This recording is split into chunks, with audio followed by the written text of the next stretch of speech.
قناة بريست في 5 قناة عربية بدأت منذ 6 أشهر وتحاول إرضاء الجميع.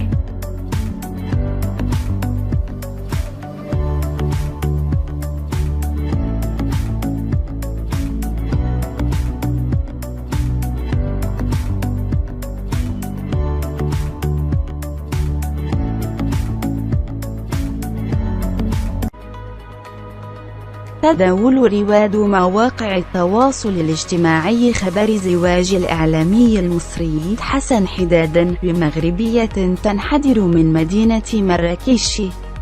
وأعلنت العروس اليوم على حسابها الخاص عبر موقع التواصل الاجتماعي فيسبوك خبر زواجها بمقدم نشرة إخبارية بالقناة المصرية إكسترا.